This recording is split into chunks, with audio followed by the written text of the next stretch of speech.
Bosco Ntaganda écoute impassible la condamnation des juges. Il faut plus d'1 minute au président du jury pour égrener toutes les peines auxquelles cet ex-chef de guerre, que les Congolais ont même surnommé Terminator, vient d'être condamné.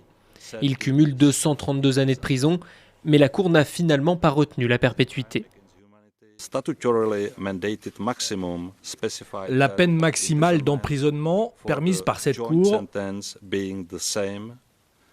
correspond à la peine individuelle la plus lourde à laquelle vous avez été condamné. En conséquence, vous êtes condamné à 30 ans d'emprisonnement.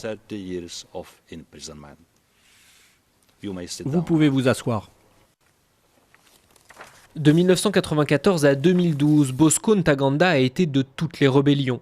Poursuivi pour des crimes commis par ses troupes au tout début des années 2000 dans la province de l'Ituri, dans le nord-est du Congo, des milliers de personnes ont été tuées dans des affrontements interethniques.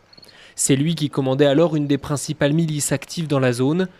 En 2013, alors qu'il dirigeait une partie des rebelles du M23, il s'est rendu de lui-même à l'ambassade américaine de Kigali au Rwanda.